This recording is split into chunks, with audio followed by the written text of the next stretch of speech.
ఈ బులెటిన్ మీకు సహసమర్పించిన వారు MDH గరం మసాలా. ఆరోగ్యం ఇంకా న్యూట్రిషన్ దొరికే బాడీ స్ట్రాంగ్ గా అవుతుంది. కొంచెం తింటే కడుపు నిండా డైజెషన్ బాగా అవుతుంది. MDH సోయా టీ అసలైన ప్రోటీన్. నమస్తే, welcome to Zee Telugu news. నేను రత్న. ఇక దేశీయ స్టాక్ మార్కెట్లు నష్టాల్లో కొనసాగుతున్నాయి. ఫార్మా, హెల్త్ కేర్, మెటల్ సెక్టార్లు అటు లాభపడగా auto, PSU bank, media, defence సెక్టార్లు నష్టపోయాయి. బులియన్ మార్కెట్లో స్వల్ప నష్టాల్లో ట్రేడ్ అవుతున్నాయి. 24 క్యారెట్స్ గోల్డ్ 800 రూపాయలు నష్టపోయి 1,43,360 వద్ద ట్రేడ్ అవుతుండగా కేజీ సిల్వర్ 2,000 నష్టపోయి 2,19,350 వద్ద కొనసాగుతుంది. ఇదే అంశంపై మనతో చర్చించడానికి సిద్ధంగా ఉన్నారు ఫైనాన్షియల్ ఎక్స్పర్ట్ మాధవిరెడ్డి గారు. మాధవిరెడ్డి గారు నమస్తే అండి.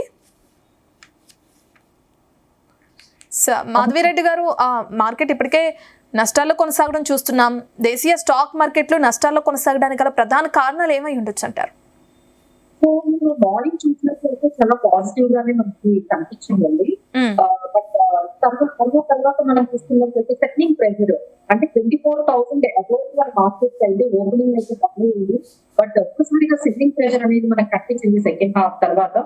సో దానివల్ల మనకి మార్కెట్స్ ఇప్పుడు 24,000 కూడా బ్రేక్ చేసి మనకి బేరిష్ లోకి మనకి కనిపిస్తుందండి. దానికి మెయిన్ రీజన్ ఏంటంటే మళ్ళీ యూఎస్ ఇరాన్ మనకి టెన్షన్స్ అనేవి కనిపించాయి. సో అక్కడ కూడా మనకి జియో పొలిటికల్ టెన్షన్స్ అనేవి స్టార్ట్ అయ్యాయి.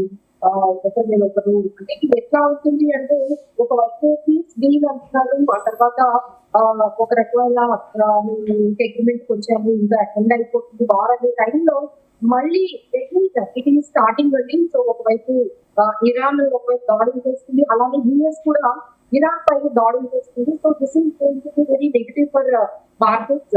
అంటే వీకెండ్ లో జరిగినంతా కూడా మనకి ఏంటంటే జియో పొలిటికల్ టెన్షన్స్ మళ్ళీ స్టార్ట్ అయ్యాయి. సో మార్కెట్స్ అయితే నెగిటివ్ గా తీసుకుంది. అలానే ఏషియన్ మార్కెట్స్ మీరు గమనిస్తే మనకి ఫ్రైడే డేస్ కానీ మనకి ఖచ్చితంగా ఏషియన్ మార్కెట్స్ అన్ని కూడా ఈ ట్రాన్స్ఫర్మేషన్ ఏదైతే చాలా అవుటేజెస్ అన్ని కూడా చాలా కాస్ట్లీ అయ్యాయి. సో దానివల్ల అవుతుంది. సో మే నాట్ సస్టైన్ అన్నట్టుగా కొన్ని అంటే కొరియన్ మార్కెట్స్ కానీ లేకపోతే మనకి తైవాన్ మార్కెట్స్, జపాన్ మార్కెట్స్, అలాగే మనకి నెక్స్ట్ కూడా మనకి ఏషియన్ మార్కెట్స్ అన్ని కూడా చాలా నెగిటివ్ లాగా మనకి స్టార్ట్ అయిందండి. సో ఆ ఇంపాక్ట్ కూడా ఈ రోజు మనము చూడొచ్చు. అలానే మన ఇన్ఫ్లేషన్ కూడా ఎస్పెషల్లీ ఇన్ఫ్లేషన్ మనకి 5% వరకు ఉంటుంది. అట్లానే మార్కెట్స్ కొంచెం నెగిటివ్ గా తీసుకుంటున్నాయి. సో ఇది కూడా ఒకవైపు జియో పొలిటికల్ టెన్షన్స్ మళ్ళీ ట్రిగర్ అవ్వడము, ఏషియన్ మార్కెట్స్ అన్ని ఈ ట్రాన్స్ఫర్మేషన్ వల్ల వచ్చే ఇష్యూస్ తో మళ్ళీ కూడా నెగిటివ్ లోకి రేట్స్ లోకి మార్కెట్స్ కొంచెం ప్రాఫిట్ బుకింగ్ అనేది మనకి 24,000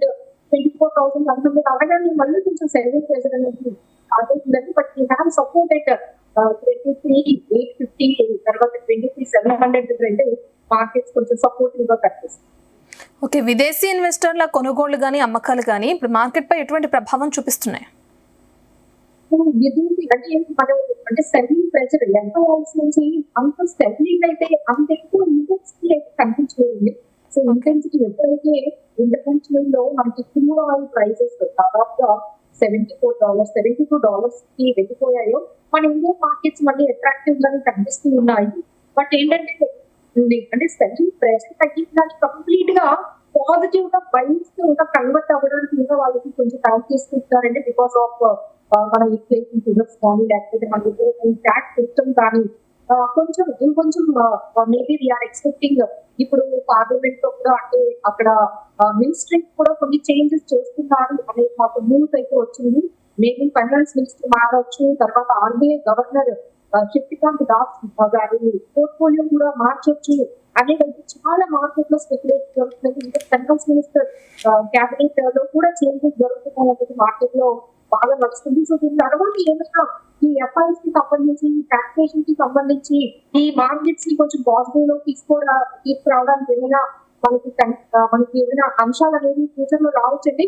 సో అంతవరకు మార్కెట్స్ లో ఈ FIs అనేది మనకి ఏదైతే ఉందో అంత కాన్ఫిడెంట్ గా మార్కెట్ లోకి రావట్లేదు. సో ఎక్కువ వెయిట్ అండ్ వాచ్ అనేటట్టుగా వెయిట్ చేస్తున్నారు. FIs మంచి ఆపర్చునిటీ అంటే చాలా సెలెక్టివ్ బయింగ్ జరుగుతోందండి. రోజు సెల్ చేయట్లేదు, బట్ బయింగ్ అయితే అప్పుడప్పుడు జరుగుతుంది. బట్ హెవీగా అయితే సెల్లింగ్ జరగట్లేదు, అలాగే హెవీగా బయింగ్ జరగట్లేదు. నా FIs ట్రెండ్ ఎలా ఉంది అంటే వెయిట్ అండ్ వాచ్.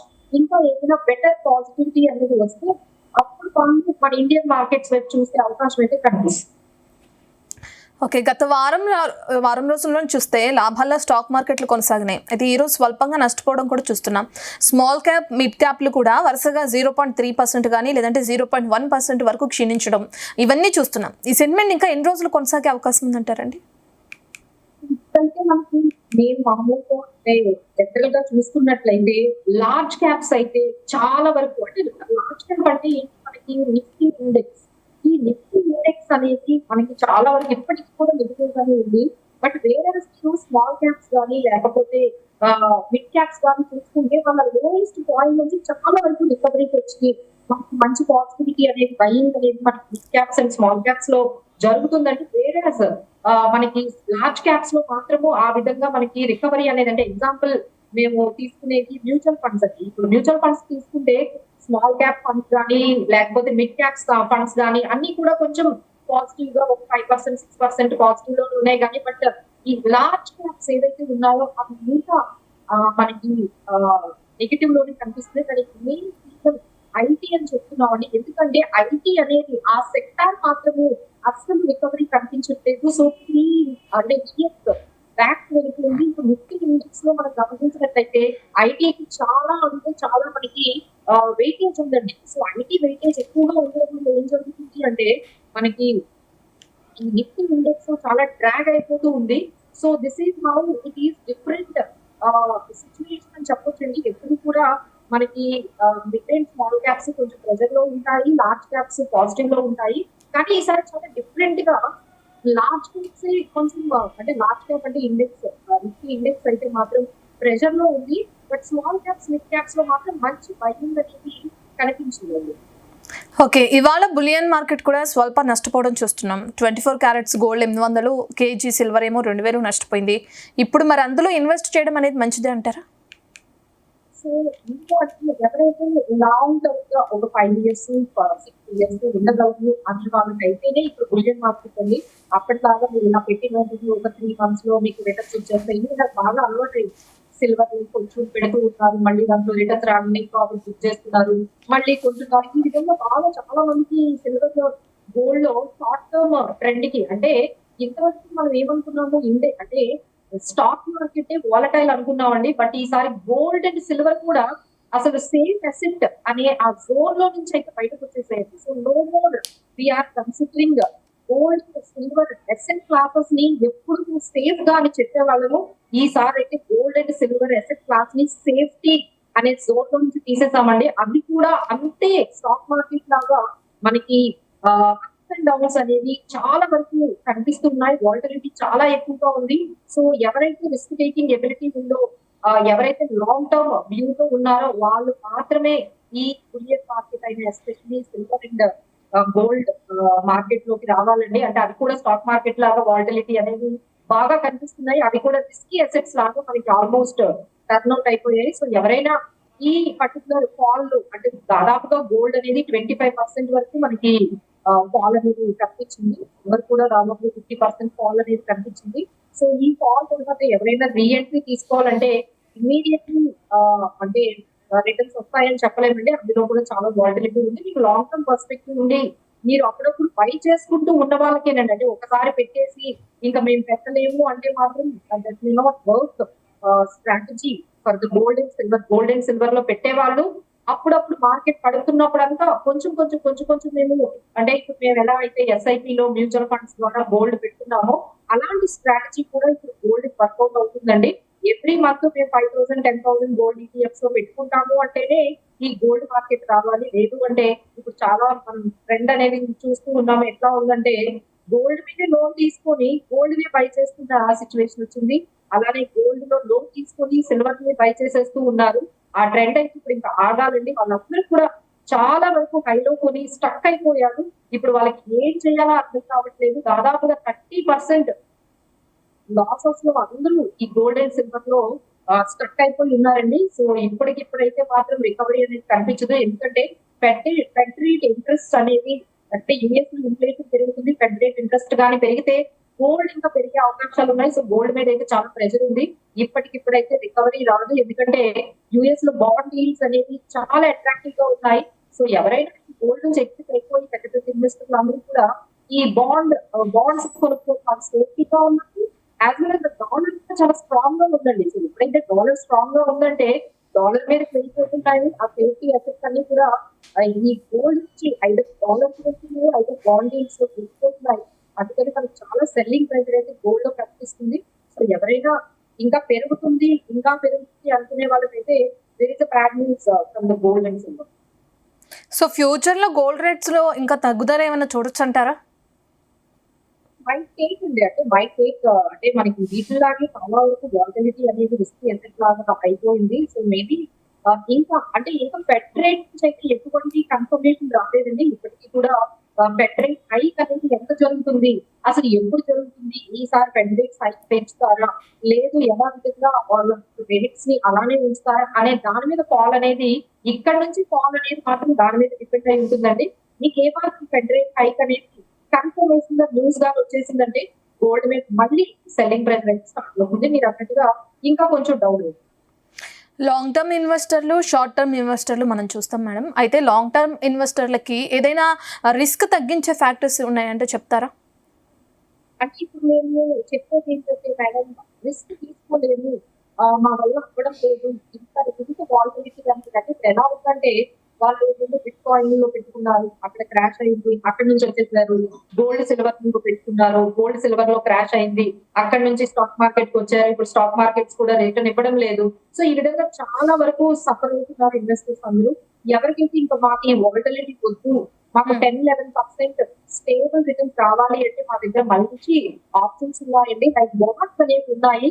మేడం మాకు ఇంత వాలటిలిటీ వద్దు, మాకు 10-11% రీసెంట్ గా ఎవ్రీ ఇయర్ స్టేబుల్ గా ఇచ్చేస్తే చాలు అనుకునే వాళ్ళందరూ కూడా ఇప్పుడు అందరూ కూడా బాండ్స్ అనే మంచి ఆప్షన్స్ వచ్చాయండి. సో మీకు మంత్లీ రిటర్న్స్ కూడా వచ్చేస్తాయి, తర్వాత ఇయర్లీ రిటర్న్స్ వస్తాయి. మీరు 50,000 1 lakh అయినా మీరు బాండ్స్ లో పెట్టేసుకోవచ్చు. సో ఇలాంటి కొత్తవి అంటే మా వల్ల కావట్లేదు, ఈ రిస్క్ ఈ వాలటిలిటీ ఇలా మేనేజ్ చేయడం రావట్లేదు, లాంగ్ టర్మ్ పర్స్పెక్టివ్ మాకు లేదు, మేమంతా 5 years 7 years మేము పేషెన్స్ గా ఉండలేదు అనుకునే వాళ్ళందరూ కూడా need to exit and come to bonds market అండి. మా దగ్గర మంచి ఆప్షన్స్ ఉన్నాయి. సో ఎవరైనా ఈ ప్రోగ్రామ్స్ చూస్తున్న వాళ్ళందరూ కూడా మాకు 11% 10% డీసెంట్ రిటర్న్స్, రిస్క్ ఉండకూడదు, వాలటిలిటీ ఉండకూడదు అంటే దిస్ ఆప్షన్. లేదు మేడం మాకు 15% రిటర్న్స్ కావాలి, ఇంకా ఎక్కువ రిటర్న్స్ కావాలి అంటే they have to wait for 5 years అండి. మంచి స్ట్రాటజీ అయితే అప్లై చేయాలి. లేదు ఒక ఎక్స్పర్ట్ ఒపీనియన్ తీసుకొని స్టాక్ మార్కెట్ లో ఏ విధమైన స్టాక్స్ కొనుక్కోవాలి, ఏ విధమైన సెక్టార్స్ లోకి వెళ్ళాలి, ఎప్పుడు ఎగ్జిట్ అవ్వాలి, ఎగ్జిట్ అనేది ఎవరికి అర్థం కావట్లేదు. అందరూ కూడా అన్ని అసెట్స్ లోకి ఎంటర్ అయిపోతున్నారు. ఎంట్రీ అనేది చాలా ఈజీ, అంటే మీరు గోల్డ్ కొనుక్కోండి, సిల్వర్ కొనుక్కోండి, స్టాక్స్ కొనుక్కుంటుంది, కానీ అది ఎగ్జిట్ అవ్వడం ఎప్పుడు అనేది మనకు అసలు అర్థం కావట్లేదు. సో అక్కడ చాలా ఇబ్బంది పడుతున్నారు. సో మేము అందరికీ కూడా చెప్పేది ఏంటంటే మీరు స్టాక్స్, మ్యూచువల్ ఫండ్స్ ఇలాంటి వాటిలో పెట్టేటప్పుడు ఎక్స్పర్ట్స్ ఒపీనియన్ తో వెళ్ళండి. అది లాంగ్ టర్మ్ అనే గోల్ ఉంటేనే మీరు వెళ్ళండి. మీరు 2 years 1 year పర్స్పెక్టివ్ అంటే మాత్రం this is not the place కదండి. లేదు కావాలి మాకు 2 years 3 years అంటే మాత్రం బాండ్స్ అనేవి మంచి ఆప్షన్ అని చెప్పొచ్చు. బట్ ఏదేమైనా ఒక ఎక్స్పర్ట్ ఒపీనియన్ తో ఇలాంటి మార్కెట్స్ లోకి ఇన్వెస్ట్మెంట్స్ తీసుకెళ్తే బెటర్ గా ఉంటుంది. ఓకే, ప్రెసెంట్ బెస్ట్ స్టాక్స్ ఏమైనా సజెస్ట్ చేస్తారా? సో డెఫినెట్లీ అంటే ఇప్పుడు మనకి మీరు చూసుకున్నట్లయితే షుగర్ స్టాక్స్ ఏది అనేది మనకి ఎథనాయిల్ అనేది బాగా పెరిగింది. ఎథనాయిల్ పెరిగింది, ఈ 30 అంటున్నారు, 50 అంటున్నారు. సో ఈ షుగర్ స్టాక్స్ అనేవి, అలాగే ఎలక్ట్రిక్ వెహికల్ అనే కాన్సెప్టే చాలా వరకు పాజిటివ్ గా వెళ్తుందండి. సో ఎవరైనా ఆటోమొబైల్స్ అంటే ఈ ఈవీ అంటే ఎగ్జాంపుల్ టెక్ మహీంద్రా కానీ లేకపోతే టాటా మోటార్స్ కానీ వీళ్ళందరూ కూడా మనకి ఈ ఈవీ థీమ్ లో పెట్టుకుంటున్నారు. సో ఫ్యూచర్ అంతా కూడా ఈవీ వెహికల్స్ మీద ఉంది కాబట్టి ఈవీ థీమ్ సంబంధించిన స్టాక్స్ ఈ ఈవీ కంపెనీస్ లో కానీ అదే మనం చూసుకుంటే ఎఫ్ఆర్ కానీ వీళ్ళందరూ కూడా 2 wheeler మంచి గ్రోత్ అనేది కనిపిస్తుందండి. అలాగే మన దగ్గర ఇంకా పవర్ సెక్టార్స్ లో మనము పెట్టుకోవచ్చు. అలాగే డిఫెన్స్ ఎక్స్పోర్ట్స్ అనేవి బాగా పెరిగాయి. సో డిఫెన్స్ స్టాక్స్ లోకి వెళ్ళొచ్చు. బట్ ఏంటంటే ఇవన్నీ కూడా మొమెంటం అలా మారుతూ ఉంటాయండి, సైకిల్ మారుతూ ఉంటుంది. అలాగే ఇప్పుడు ఎన్బిఎఫ్సిస్ బాగున్నాయి అనుకుంటున్నారు, బట్ ఏంటంటే ఈ గోల్డ్ రేట్ ఎప్పుడైతే పడిపోయాయో మళ్ళీ ఎన్బిఎఫ్సిస్ కొంచెం ఈ పర్టికులర్ కన్సాలిడేషన్ లోకి వచ్చేసాయి. సో ఎవ్రీ టైం అనేది సైకిల్ అనేది చేంజ్ అవుతూ ఉంటుందండి. సో ఎప్పుడు ఎంట్రీ తీసుకోవాలి, ఏ కంపెనీస్ లో ఎంట్రీ తీసుకోవాలి, ఏ ఎగ్జిట్ తీసుకోవాలి అనేది అయితే కొంచెం కంటిన్యూస్ మానిటరింగ్ లేకపోతే మీకు టైప్ మీకు తెలియకపోతే అంటే you better mutual. Okay, retail ఇన్వెస్టర్లకు ఏం చెప్తారు మేడం? సో రీటైల్ ఇన్వెస్టర్స్ కి అయితే నేను చెప్పేది ఇదేనండి. సో మార్కెట్స్ లో అయితే ఇంకా కొంచెం రిస్క్స్ అయితే ఇంకా కంప్లీట్ గా పోలేదు. So only waiting for the empires come back to Indian markets కి ఎప్పుడు వస్తారా అనేది మన దాని మీద మార్కెట్స్ నెక్స్ట్ లెవెల్ కి వెళ్ళడానికి మనకు చాయిసెస్ ఉన్నాయి. So we are waiting. ఇంకా గవర్నమెంట్ నుంచి ఏదైనా మంచి చేంజెస్ అంటే లైక్ ఇనిషియేటివ్స్ కానీ స్టెప్స్ కానీ ఇప్పుడు ఆర్బీఐ ఏం చేస్తుంది, లేదు అంటే ఫైనాన్స్ మినిస్ట్రీ ఎలాంటి చర్యలు తీసుకుంటారు మన గ్రోత్ గురించి కానీ, లేకపోతే ఇన్ఫ్లేషన్, తర్వాత స్టాక్ మార్కెట్స్ గురించి ఏమైనా పాజిటివ్ ఇనిషియేటివ్ అయితే కనిపిస్తేనే ఇక్కడ నుంచి మార్కెట్స్ అనేది ముందుకు వెళ్ళడానికి అవకాశం ఉంటుందండి. So we are all waiting for some more initiatives from the finance ministry. So we are all waited watch లోనే ఉన్నాము. సో లెట్స్ హోప్ అంటే అలానే మనకి మళ్ళీ నెక్స్ట్ 10-20 days లో కార్పొరేట్ రిజల్ట్స్ కూడా రాబోతున్నాయి. సో ఇన్వెస్టర్స్ చెప్పేది ఏంటంటే గవర్నమెంట్ నుంచి ఏదైనా పాజిటివ్ న్యూస్ వస్తుందా, లేదు నెక్స్ట్ కార్పొరేట్ ఎర్నింగ్స్ ఎలా ఉండిపోతున్నాయి, ఈ ఎర్నింగ్స్ లో ఏ కంపెనీస్ ఏ సెక్టార్స్ పాజిటివ్ గా వస్తే అందులో ఉందండి, లేదు అంటే ఈ స్ట్రాటజిక్. మార్కెట్లోకి కొత్తగా వచ్చే వాళ్ళు ఉంటారు, వాళ్ళు స్టాక్స్ని పిక్ చేసుకునేటప్పుడు తప్పనిసరిగా తెలుసుకోవాల్సిన విషయాలు ఏంటి? అండ్ వాళ్ళు చాలా వరకు తప్పులు చేస్తూ ఉంటారు, అంటే ఎలా ముందుకు వెళ్ళాలో తెలియదు, అలాంటి వాళ్ళకి మీరు ఏం చెప్తూ ఉంటారు? ఫస్ట్ థింగ్ ఎక్స్పీరియన్స్ లేదు అన్నారు. ఎక్స్పీరియన్స్ లేని వాళ్ళు అయితే డైరెక్ట్ గా అయితే వెళ్ళకండి. మేము ఉన్నాము. ఇంకా ఎవరైనా మీకు ట్రస్టెడ్ ఎథెన్స్ కానీ ట్రస్టెడ్ ఫైనాన్షియల్ ప్లానర్స్ కానీ ఎవరైనా కనిపిస్తే వాళ్ళ గైడెన్స్ లో కానీ వెళ్తే definitely you can make money from the stock market అండి. అలా కాకుండా మీరు ఓన్ గా మీరు ఎక్స్పెరిమెంట్స్ చేసుకుంటూ వెళ్తే ఎక్కడో దగ్గర స్టక్ అయిపోతారు. So reach out trusted experts కానీ, ట్రస్టెడ్ అడ్వైజర్స్ కానీ, ట్రస్టెడ్ ఎనలిస్ట్ కానీ ఎక్కడైనా మీరు గైడెన్స్ తీసుకుంటూ వెళ్ళండి. అలానే డైరెక్ట్ గా మీకు ఈక్విటీ మార్కెట్స్ లో కానీ మీకు కొత్తగా ఇదే ఫస్ట్ టైం అనుకుంటే don't go for the direct stocks అయితే అస్సలు వెళ్ళొద్దు. You go with only mutual fund. మీకు ఎక్స్పీరియన్స్ లేదు, ఫస్ట్ టైం ఇస్తున్నారు అంటే డైరెక్ట్ స్టాక్స్ కి డీమ్యాట్ అకౌంట్ ఓపెన్ చేసేసి మీరు స్టాక్స్ ఏమి బై చేయకండి. Better go start with mutual funds. Mutual funds లో మనకి ఫ్లెక్సీ క్యాప్స్ ఉన్నాయి, మల్టీ క్యాప్స్ ఉన్నాయి, మల్టీ ఎసెట్ ఫండ్స్ ఉన్నాయి, అలాగే స్మాల్ క్యాప్స్ ఉన్నాయి, మిడ్ క్యాప్స్, లార్జ్ క్యాప్స్ చాలా ఉన్నాయండి options. So start your journey in the mutual funds ద్వారా ఒక 1-2 years ట్రావెల్ చేయండి. మీకు అప్పుడు ఈక్విటీ మార్కెట్స్ గురించి అర్థమవుతుంది. ఆ తర్వాత మనం డైరెక్ట్ మీరు అంటున్న ఈ స్టాక్ సెలెక్షన్స్ వెళ్ళాలండి. కానీ ఇప్పుడు అక్కడలో మీరు అన్నట్టుగా డైరెక్ట్ డిమాండ్ అకౌంట్ ఓపెన్ చేసేస్తున్నారు. ఇక ఈక్విటీ అంటున్నారు, ఈక్విటీ దగ్గర కూడా ఆగట్లేదంటే అక్కడ నుంచి క్రెడిట్ కూడా వెళ్ళిపోతున్నారు. చాలా వరకు డబ్బులు అయితే పోగొట్టుకుంటున్నారు. So it is not the right way. ఒక ప్రొసీజర్ అనేది ఒక స్ట్రాటజీ అనేది మీరు డెవలప్ చేస్తాము. మీ దగ్గర మనీ కానీ తక్కువ ఉన్నట్లయితే మొత్తం స్టాక్స్ వైపు ట్రేడింగ్ వైపు అప్పులు చేయకపోతే సో తక్కువ మనీతో మనం డైరెక్ట్ స్టాక్స్ లో మనం మెయింటైన్ చేయలేదు. So that is better way. మీకు తక్కువ నాలెడ్జ్ ఉంది, తక్కువ టైం ఉంది, తక్కువ మనీ కూడా అంటే క్యాపిటల్ కూడా తక్కువ వచ్చి అయితే మీకు ఆల్సో స్టాక్ తీసుకోవచ్చు. It is our sincere advice to all retail investors. Okay madam, ప్రస్తుతం ఉన్న మార్కెట్ పరిస్థితులను మనం చూస్తున్నాం. అంటే ముందు ముందు గోల్డ్ అలాగే ఏదైతే స్టాక్స్ పైన కానీ లేదంటే రియల్ ఎస్టేట్ వీటిలో ఎందులో ముందుకు వెళ్తే మంచిదంటారు, ఎందులో పెట్టుబడి పెడితే మంచిదంటారు? సో అసెట్ ఎడ్యుకేషన్ అనేది ఖచ్చితంగా ఉండాలి. మనం డబ్బులన్నీ ఒకే దాంట్లో పెట్టకూడదు. ఓకే,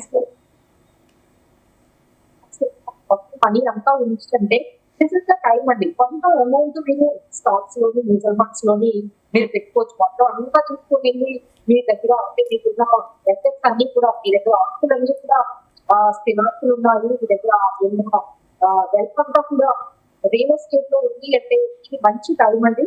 మీరు రియల్ ఎస్టేట్ నుంచి కొంత తగ్గించుకొని కొన్ని ప్రాఫిట్స్ బుక్ చేసుకొని కొంత అమౌంట్ ని ఇలా మ్యూచువల్ ఫండ్స్ స్టాక్స్ లోని కొంచెం డైవర్సిఫై చేసుకోండి.